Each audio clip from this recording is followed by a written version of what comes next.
Hello, everybody. I'm Cheryl Tally Moss. Welcome to my organic food forest. In this episode, I'm going to share with you an update on my fall and winter garden. And I'm also going to share with you my gardening tip, a Pearl from Cheryl.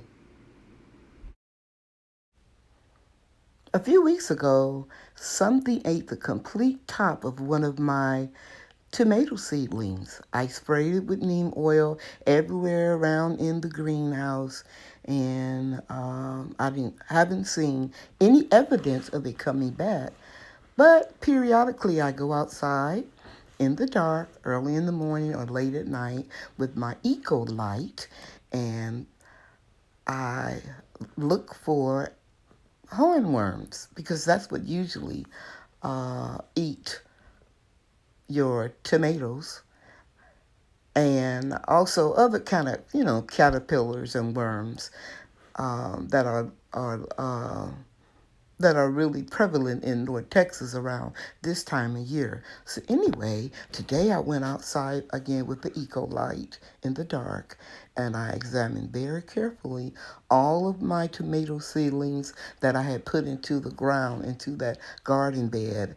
And I was just really grateful. It's been almost 2 weeks, and I haven't seen any evidence of any more hornworms or any other type of worms. So that lets me know that the neem oil does distract or retard the insects from coming around.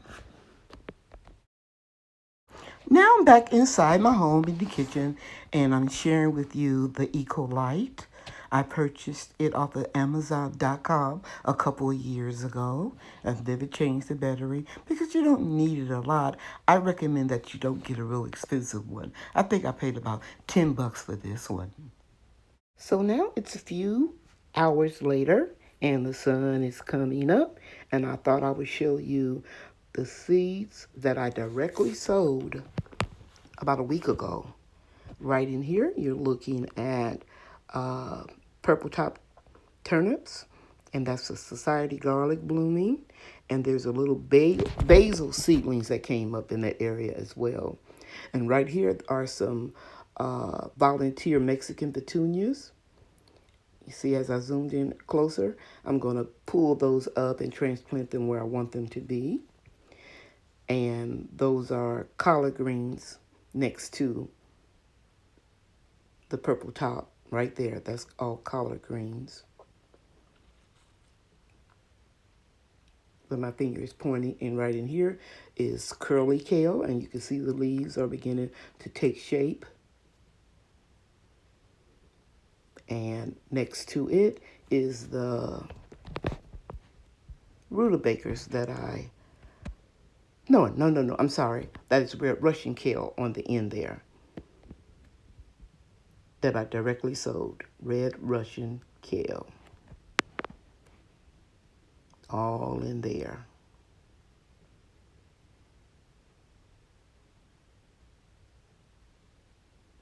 So now we're moving along, and I'm going to show you the other garden bed. But let me just stop and say right here, I pricked out of the 6-pack some parsnip and put it where I had some room in this garden box. Now, over here to bed number 2, and I'm walking around, and I'm going to film it outside of the screen.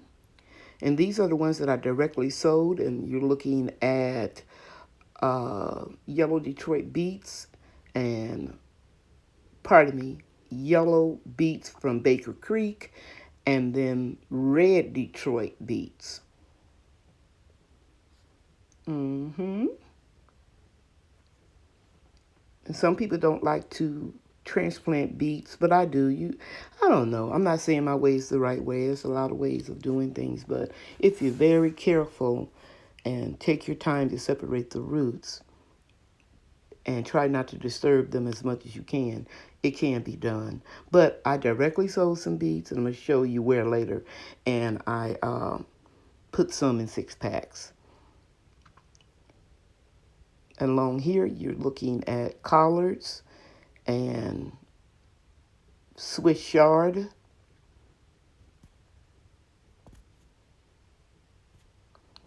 and kale, a Premier kale, I believe. And right here toward the end is where I sowed directly rutabaga seeds. So I'm going to thin them out some in the weeks to come. This was the bed right in front of the greenhouse that I grew all of the, not all, but some eggplant, okra, zinnias, marigolds, and some artichokes. So I got one artichoke still left. And right in here, as the sign indicates, I put golden beets, spinach, which takes longer to germinate, but some of it's coming up. It's getting closer right there. That looks good. And then we have red Detroit beets right in here. I hope my shadow is not allowing you to see it. And then I pricked out some marigolds, and I put them from another garden bed and placed them around the border here. Some will make it, some won't. But I think it looks pretty good. Now we're moving over to where I was earlier this morning with the Ecolite, checking for hornworms. And as you can see, the tomato plants are growing very well. Because when I buried them about 2 weeks ago, I buried them up to here. So they're getting some more depth to them. And here's some basil seedlings that reseeded. I'm going to, and right here, I'm going to evenly distribute those around my tomato plants. And the carrots are doing well. And I failed to mention in that last video when I was just telling you guys about what vegetables I had sowed in the 6-packs, I meant to tell you that the type of carrots is a Parisian carrot. It's going to be like a little round carrot, a ball, and I got it from Baker Creek. This is a real good view to show you how much the tomatoes have grown. That stem was buried right up to here, but as you can see, it's gotten taller and it's pushed on a lot of new leaves. And here are the other 4. They're doing wonderful. Temperatures now in the lower 90s. Yesterday I think it was 95, and today it's going to be about 93. So let me give you a look at the carrots. Pardon me, the cole crops over here, C-O-L-E, cole crops that can take cold temperatures. And here is broccoli. Here is Savoy cabbage. There goes my shadow again. And right in here, we have collards. And what I did in this bed, I outlined the little holes in the cement blocks with marigolds that I moved from another garden bed. And then as I was cleaning up, I found these 2 hooks. There's one right there with a clip, and I brought the peas down. That way it'll be easy for me to maneuver around in here, and when I water the peas, the excess will drain. And here's some more coming up. Now these are slow to germinate, and I may have to re-sow some more seeds for the simple reason that these seeds are 4 years old. I got them for 2 cents a pack, and I didn't put them in the freezer like I do most of my good seeds. They were cheap, so I said, okay, if they come up, they come up. They don't, they don't. Okay. And let's take a look over here. This pepper plant is going nuts. This is my first attempt at keeping a pepper plant through the triple-digit temperatures in Texas. Usually I just go ahead and put them in the compost. But this year I shaded this one, and it's loaded with a lot of baby peppers, as you can see here, all through here. Let me see. I know I saw one right over here early this morning.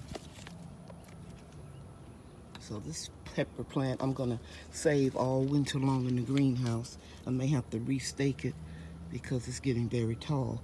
And here are kale, and I see some purslane right in here trying to come up too. And you guys know purslane is people call it a weed. I don't call it a weed. It's edible. It has more omega-3 in it than fish oil and a lot of other omega-3 containing vegetables and meat. Okay, here's my pink celery. It's hanging in here. I think this is going to be the one. And then I have some more spinach. That's going to need to be transplanted. That's a little dry. I'll add some water here later. But that's it, guys. And look here. Look out at the food forest. Look at the beautiful hibiscus. I remove those flowers and I let them dry naturally, and I drink tea. I make tea out of it because it lowers your blood pressure. Okay. Okay, now I need to take you over here to show you some more seeds that I directly sowed. Now, the first container here, these were done in 6-packs. That's why they look kind of uniform. Those are collards. And I directly sowed red mustards here. I direct sowed spinach here, but I did transplant some of the ones that I did in 6-packs. And red mustard here. These were done just yesterday. Okie dokie. Thank you for watching, everybody. Bye now.